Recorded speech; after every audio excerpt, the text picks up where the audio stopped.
나이가 들수록 이상하게도 발걸음 하나하나가 인생을 좌우하는 순간들이 늘어납니다. 예전에는 아무 생각 없이 다니던 곳인데 어느 날부터는 그곳에 다녀온 뒤 며칠을 앓거나 마음이 상하거나 돈이 새어나가기도 합니다. 혹시 이런 경험 있으신가요? 자식 집에 며칠만 머무르려 했는데 눈치가 보이고 말 한마디에 괜히 마음이 상한 적, 한적한 시골이 좋아 보여 전원주택을 꿈꿨지만 막상 병원 갈 일이 생기니 겁부터 난 적, 무료로 해준다기에 갔다가 돌아올 때는 비싼 물건 계약서가 손에 쥐어져 있던 순간, 여러분, 이게 우연일까요? 아닙니다. 노후에는 가지 말아야 할 곳이 분명히 있습니다. 그곳들은 겉으로 보기엔 괜찮아 보여도 나이가 들수록 우리 몸과 마음, 그리고 통장을 가장 빠르게 무너뜨리는 장소들입니다. 문제는 많은 분들이 이렇게 생각한다는 겁니다. 나는 아직 괜찮아. 조금 불편해도 참을 수 있어. 설마 나한테까지 그런 일이 생기겠어. 하지만 노후는 참는다고 해결되지 않습니다. 한 번의 선택, 한 번의 방문, 한 번의 발걸음이 남은 인생의 방향을 바꿔버리는 시기이기 때문입니다. 젊을 때는 실수해도 다시 일어날 수 있었지만 60대 이후의 실수는 회복하는데 몇 년이 걸리고 어떤 건 끝내 되돌릴 수 없습니다. 그래서 오늘 이 시간에는 늙어서 절대 가면 안 되는 곳 7가지를 아주 솔직하게 말씀드리려고 합니다.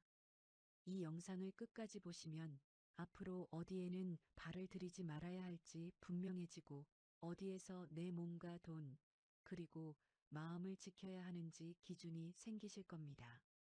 무엇보다 불안해하지 않고 스스로를 지킬 수 있는 힘을 갖게 되실 겁니다. 여러분의 노후는 누군가의 호의나 운에 맡길 문제가 아닙니다.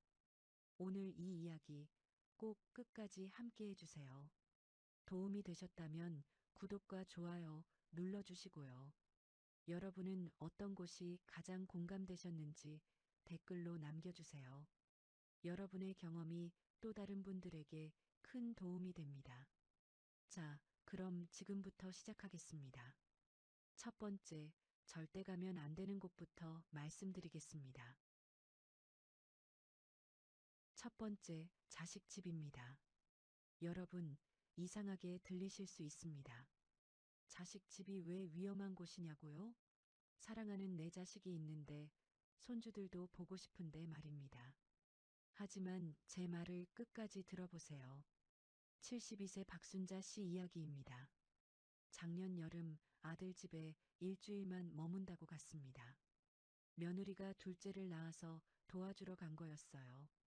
그런데 일주일이 한 달이 되고 한 달이 석 달이 됐습니다. 며느리는 고마워했고 손주는 할머니만 찾았습니다. 박 씨는 행복했어요. 처음에는요. 그런데 석 달쯤 지나니까 이상한 일이 생기기 시작했습니다. 며느리가 부엌에서 음식하는 방식이 마음에 안 들었어요. 손주 키우는 방식도 자꾸 눈에 밟혔습니다. 말을 참았습니다. 참았는데 어느 날 터져버렸습니다. 사소한 일로 며느리와 큰 소리가 났고 아들은 어머니 편도 아내 편도 들지 못했습니다. 박 씨는 결국 짐을 싸서 나왔습니다. 지금도 아들과 연락이 뜸합니다. 독일의 철학자 쇼펜하우어가 한 말이 있습니다. 고슴도치의 딜레마라는 겁니다. 추운 겨울에 고슴도치들이 서로 따뜻하려고 붙습니다. 그런데 너무 가까이 가면 가시에 찔려서 다칩니다. 결국 적당한 거리를 찾아야 한다는 이야기입니다. 부모와 자식 관계가 딱 이겁니다. 자녀와 동거하는 노인 중 다수가 우울감을 경험한다고 합니다. 혼자 사는 노인보다 오히려 높은 수치입니다. 왜 그럴까요? 같은 공간에 있지만 마음은 더 외로워지기 때문입니다. 심리학에서는 이걸 역할 혼란이라고 부릅니다.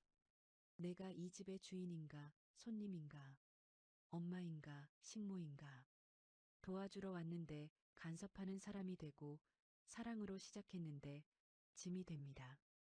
자식은 부담스럽고 부모는 서러워집니다. 제가 단호하게 말씀드립니다. 자식 집은 방문하는 곳이지 머무는 곳이 아닙니다. 일주일이면 충분합니다. 보고 싶으면 또 가면 됩니다. 거리가 사랑을 지킵니다. 가까이 있어야 사랑하는 게 아니라 적당히 떨어져 있어야 사랑이 오래 갑니다. 내 집이 최고입니다.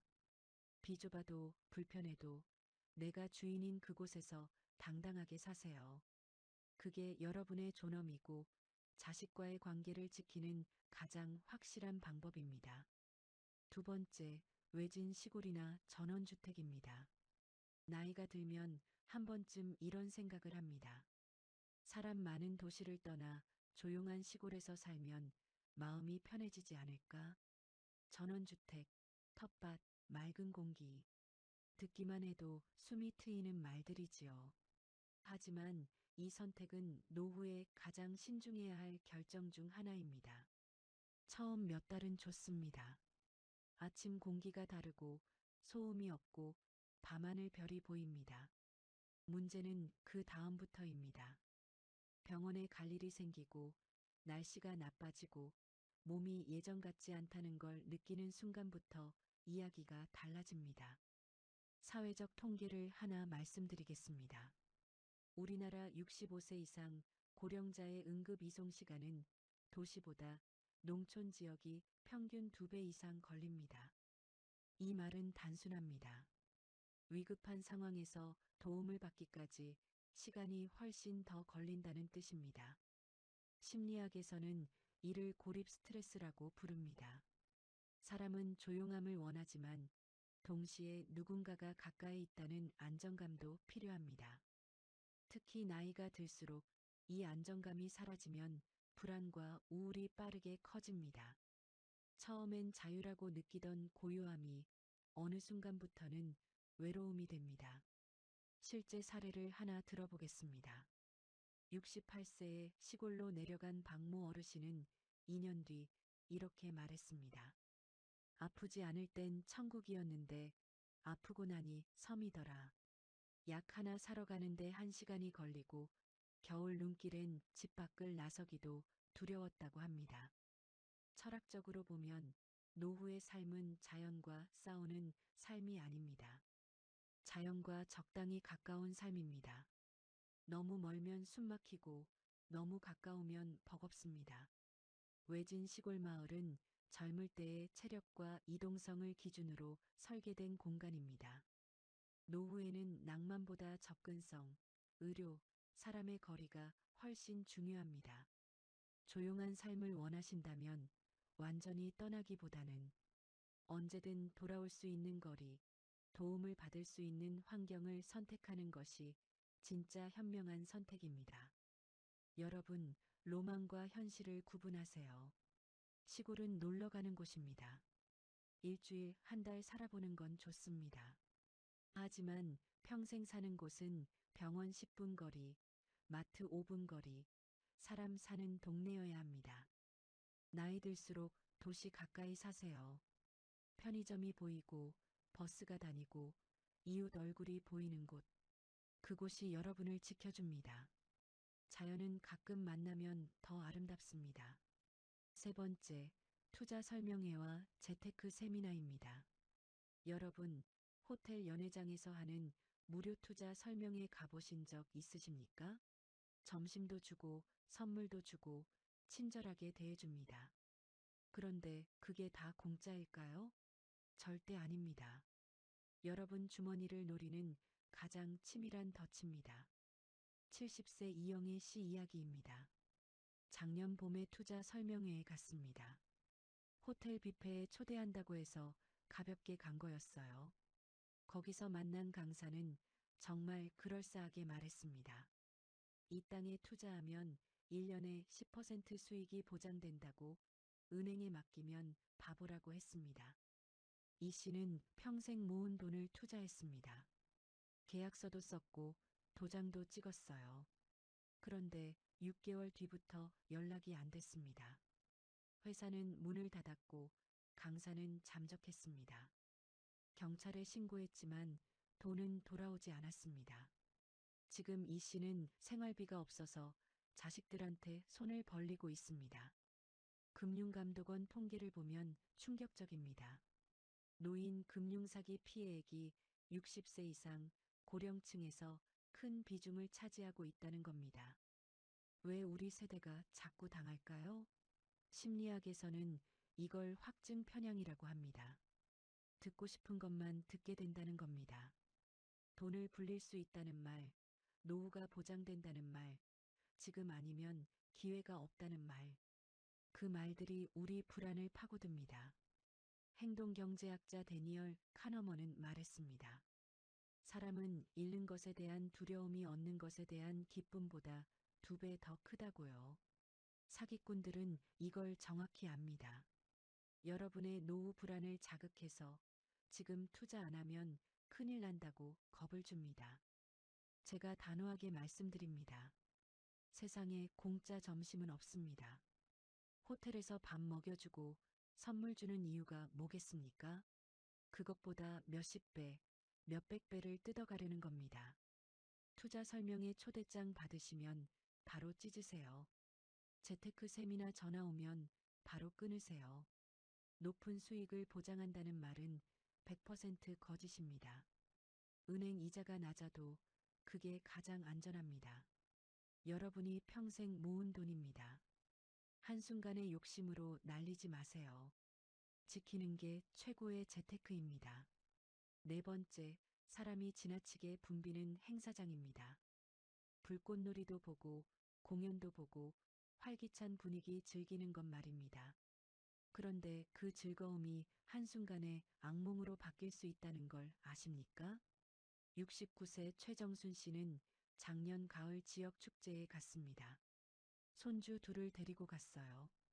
불꽃놀이가 끝나고 사람들이 한꺼번에 나가기 시작했습니다. 순간 밀려오는 인파에 최 씨는 중심을 잃었습니다. 넘어지지 않으려고 버텼지만 뒤에서 계속 밀려왔어요. 결국 넘어졌고 뼈에 금이 갔습니다. 다행히 손주들은 무사했지만 최 씨는 석 달을 요양해야 했습니다. 사람이 지나치게 붐비는 행사장에서는 누구나 위험합니다. 특히 체력이 약하고 균형 감각이 떨어지는 고령자는 넘어지거나 밀린 경우 더 큰 부상을 입습니다. 왜 그럴까요? 의학적으로 명확합니다. 60이 넘으면 골밀도가 급격히 떨어집니다. 같은 충격에도 뼈가 쉽게 부러집니다. 균형 감각도 떨어져서 넘어지기 쉽고 한 번 넘어지면 일어나기가 어렵습니다. 밀려오는 인파 속에서는 속수무책입니다. 군중 심리학이라는 게 있습니다. 프랑스 사회 심리학자 귀스타브 르봉이 연구했는데요. 사람이 많이 모이면 개인의 이성이 사라진다고 합니다. 앞 사람이 가니까 나도 가고 옆 사람이 미니까 나도 밉니다. 아무도 책임지지 않습니다. 그 속에서 넘어진 노인은 그냥 밟힙니다.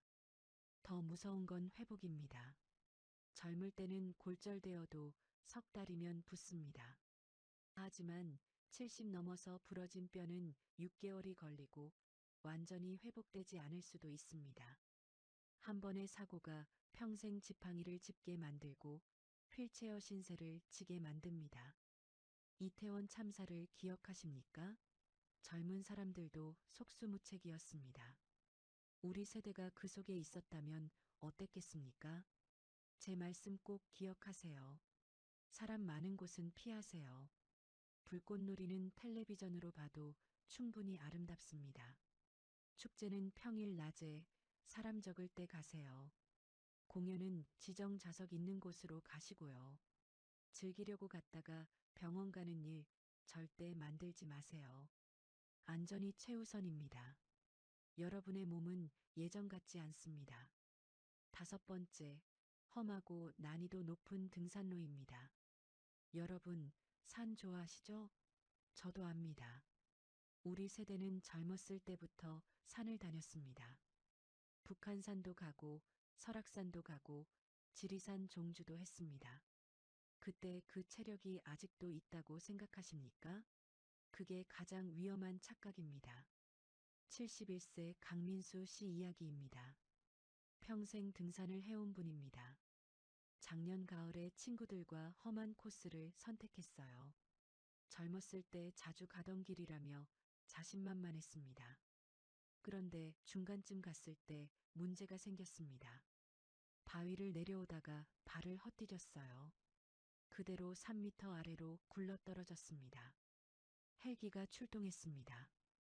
허벅지 뼈가 부러지고 머리를 다쳤어요. 수술을 3번 받았습니다. 지금도 제대로 걷지 못합니다. 강 씨가 병원에서 한 말이 있습니다. 내가 아직 50대인 줄 알았다고요. 등산 사고 사망자 중 고령층 비중이 높습니다. 그 이유가 무엇일까요? 심리학에서 말하는 과신 편향이 있습니다. 자기 능력을 과대평가하는 경향이죠. 특히 과거에 잘했던 일일수록 더 심합니다. 30년 전에 이 산을 쉽게 올랐으니까 지금도 할 수 있다고 생각합니다. 하지만 몸은 거짓말하지 않습니다. 의학적으로 설명하겠습니다. 60이 넘으면 근육량이 매년 1%씩 줄어듭니다. 심폐기능도 떨어집니다. 무릎 연골도 닳습니다. 50대 몸과 70대 몸은 완전히 다른 기계입니다. 같은 일을 시키면 고장이 납니다. 그리스 신화에 이카로스 이야기가 있습니다. 밀랍으로 만든 날개를 달고 하늘을 날다가 태양에 가까이 가서 추락한 이야기죠. 자기 한계를 모르고 무리하면 떨어진다는 교훈입니다. 등산도 똑같습니다. 험한 코스 대신 완만한 둘레길을 가세요. 정상 대신 중턱까지만 가도 충분히 아름답습니다. 2시간 코스면 됩니다. 무리하지 마세요.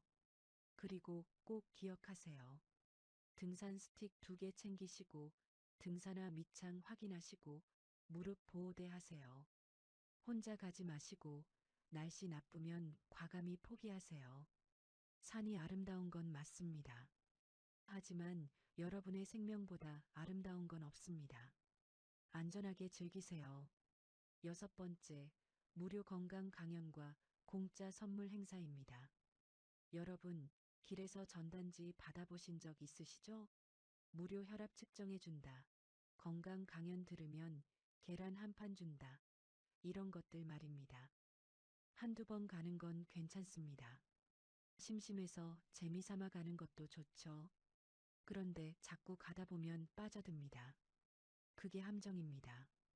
73살 정미자 씨가 있습니다. 1년 전에 무료 건강 강연에 갔어요. 가면 쌀도 주고 기름도 주니까 자주 갔습니다.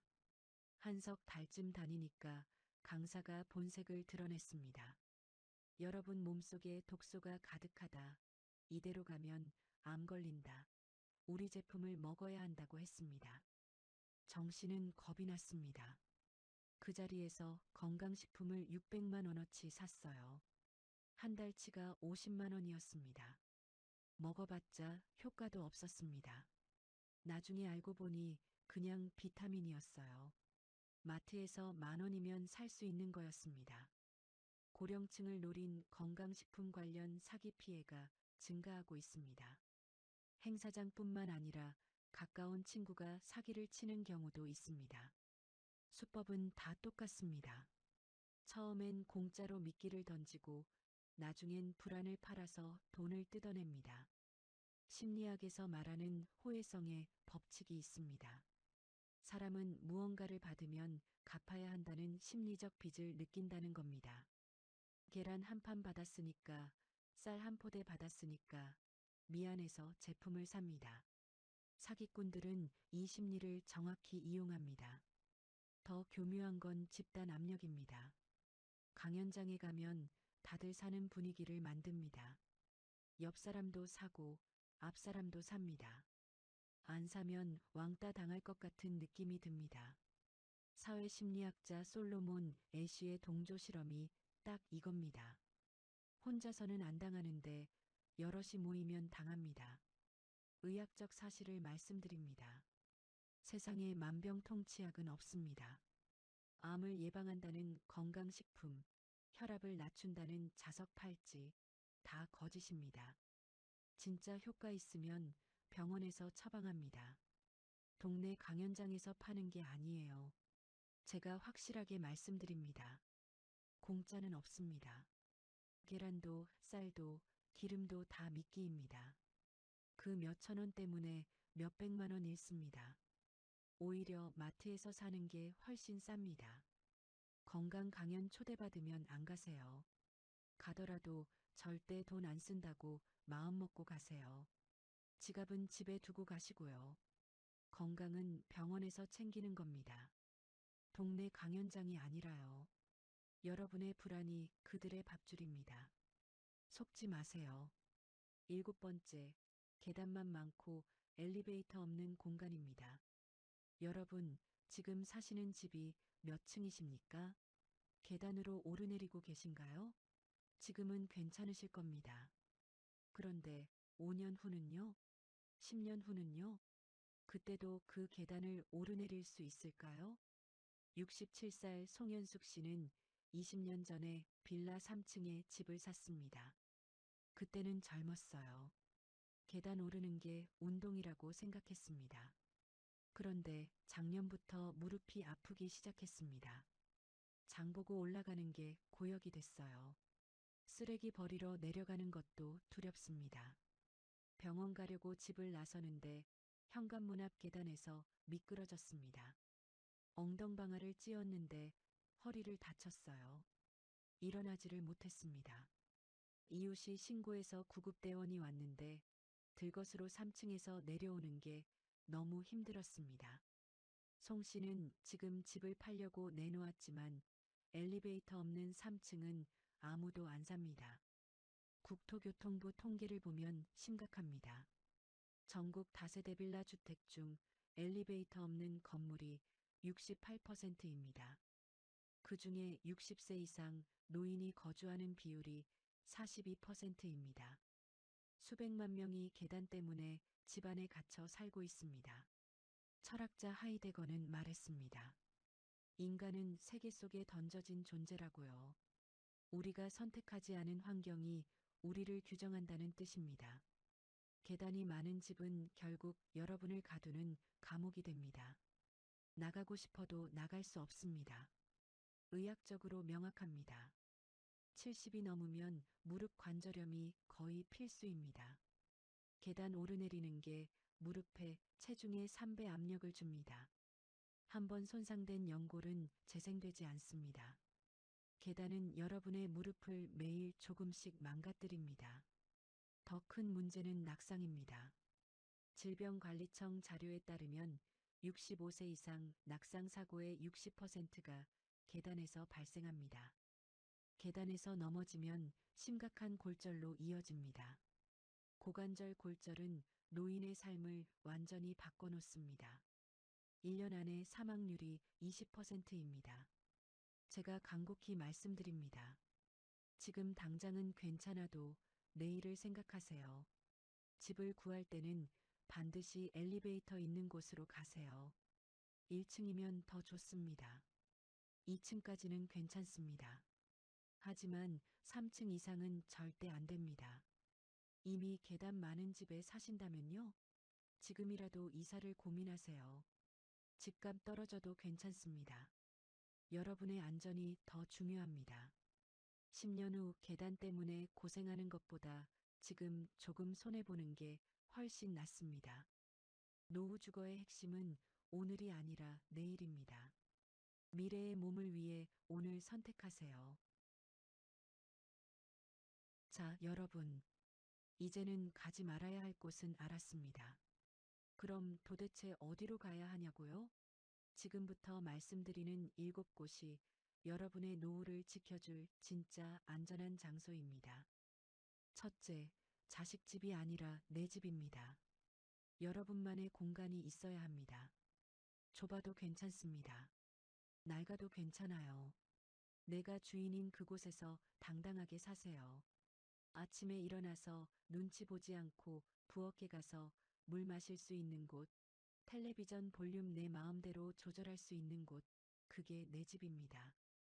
심리학에서 말하는 자율성과 존엄성이 바로 여기서 나옵니다. 자식들과는 전화로 가끔 만나서 더 좋은 관계를 유지하세요. 그게 서로를 위한 겁니다. 둘째, 외진 시골이 아니라 도심 인근 소도시입니다. 완전히 도심일 필요는 없습니다. 조용하면서도 병원 10분 거리, 마트 5분 거리, 버스 정류장이 보이는 곳이면 됩니다. 자연도 가까이 있고, 사람도 있고, 편의시설도 다 있습니다. 급할 때 택시 부를 수 있고, 구급차가 10분 안에 올 수 있는 곳. 여기가 노후의 최적지입니다. 집값이 조금 비싸도 가치가 있습니다. 여러분의 생명을 지키는 투자니까요. 셋째, 투자 설명회가 아니라 시중은행 창구입니다. 돈 관리는 은행에서 하세요. 국민은행, 신한은행, 우리은행, 어디든 좋습니다. 이자가 낮아도 안전합니다. 예금자 보호도 되고요. 직원과 얼굴 보고 상담하세요. 정재테크하고 싶으시면 은행에서 파는 적금이나 국채하세요. 수익률 낮아도 100% 안전합니다. 욕심 부리지 마세요. 지키는 게 최고입니다. 은행이 문 닫을 일은 없습니다. 하지만 투자회사는 하루아침에 사라집니다.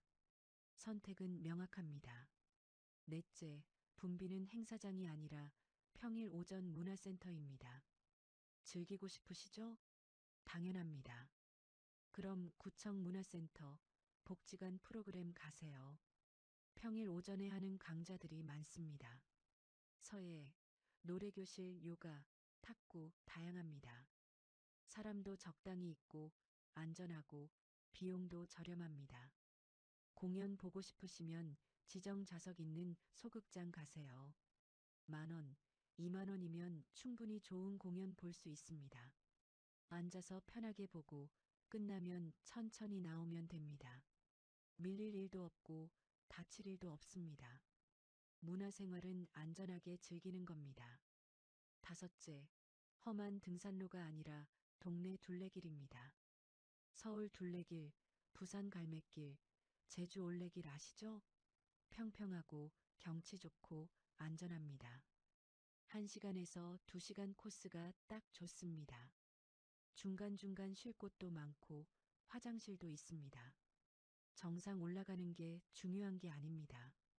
걷는 자체가 운동입니다. 하루 30분만 걸어도 심장 건강에 최고입니다. 근처 공원도 좋습니다. 매일 같은 코스 걸어도 계절마다 다른 풍경이 보입니다. 무리하지 말고 편하게 걸으세요.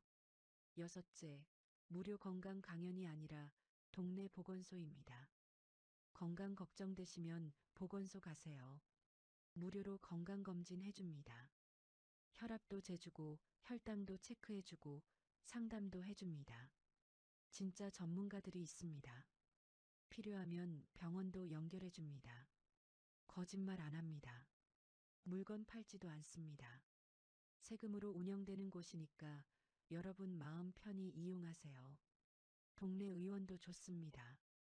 단골 의사 선생님 한 분 만들어 두세요. 몸 상태 다 아시고 꾸준히 관리해 주십니다. 이게 진짜 건강 관리입니다. 일곱째, 계단 많은 곳이 아니라 엘리베이터 있는 저층 아파트입니다. 2층에서 5층 사이가 딱 좋습니다. 너무 높으면 엘리베이터 고장 났을 때 문제고 1층은 습하고 방범이 걱정됩니다. 3층이나 4층이 제일 좋습니다. 엘리베이터 있으면 장봐도 편하고 휠체어 타게 돼도 나갈 수 있습니다. 단지 안에 경로당, 작은 슈퍼, 약국 있으면 금상첨화입니다. 관리비 조금 더 나가도 괜찮습니다. 편의성과 안전성이 훨씬 중요합니다. 집은 투자가 아니라 삶의 터전입니다. 여러분, 이 7곳이 여러분의 노후를 지켜줄 진짜 장소입니다. 화려하지 않습니다. 특별하지도 않아요. 하지만 안전하고 편하고 행복합니다. 그게 노후의 가장 중요한 겁니다. 자, 여러분. 오늘 우리가 함께 본 7가지 장소를 다시 한번 정리하겠습니다.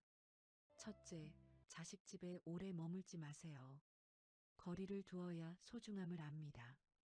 둘째, 외진 시골로 이주하지 마세요. 로망보다 현실이 중요합니다. 셋째, 투자 설명회 가지 마세요. 공짜 점심은 없습니다. 넷째, 사람 많이 모이는 행사장 피하세요. 안전이 우선입니다. 다섯째, 험한 등산로 가지 마세요. 안전한 둘레길 가세요. 여섯째, 무료 건강 강연 가지 마세요. 불안을 파는 장사입니다. 일곱째, 계단 많은 집 피하세요. 미래의 몸을 생각하세요. 이 7가지 어렵지 않습니다. 특별한 능력이 필요한 것도 아닙니다. 그냥 조금만 신중하게 생각하고 조금만 현명하게 선택하면 됩니다. 하지만 이 작은 선택들이 여러분의 앞으로 10년, 20년을 완전히 바꿔놓을 수 있습니다. 제가 20년 동안 수많은 어르신들을 만나면서 깨달은 진리가 있습니다. 노후의 행복은 큰 것에서 오지 않는다는 겁니다. 매일 안전하게 집을 나서고 편하게 산책하고 자식들과 좋은 관계를 유지하고 사기 안 당하고 건강하게 사는 것. 이런 평범한 일상이 진짜 행복입니다. 여러분은 지금까지 정말 열심히 사셨습니다. 자식 키우고 일하고 나라 발전시키고 가족 먹여 살리느라 평생을 바치셨습니다. 이제는 여러분 자신을 위해 사실 때입니다. 누구 눈치 보지 말고 여러분이 편한 대로, 안전한 대로, 행복한 대로 선택하세요. 후회하지 마세요. 지금부터라도 바꾸면 됩니다. 자식 집에 오래 계시다면 내일 당장 집으로 돌아오세요. 투자 설명회 초대장 받으셨다면 찢어버리세요. 계단 많은 집에 사신다면 이사를 고민해 보세요. 늦은 게 아닙니다. 지금이 가장 빠른 때입니다. 여러분의 노후는 아직 끝나지 않았습니다. 아니, 이제 시작입니다. 건강하고 당당하게, 안전하고 행복하게 보내실 권리가 있습니다. 오늘 이 영상이 여러분의 선택에 작은 도움이 되기를 진심으로 바랍니다. 오늘 영상 유익하셨다면 구독 버튼 꼭 눌러주세요. 여러분께 도움되는 이야기 계속 들려드리겠습니다. 좋아요도 눌러주시고요. 댓글로 여러분의 이야기도 들려주세요. 혹시 주변에 이 이야기가 필요한 분 계시다면 영상 공유도 부탁드립니다. 여러분 모두 건강하시고 행복하세요. 다음 영상에서 또 뵙겠습니다. 감사합니다.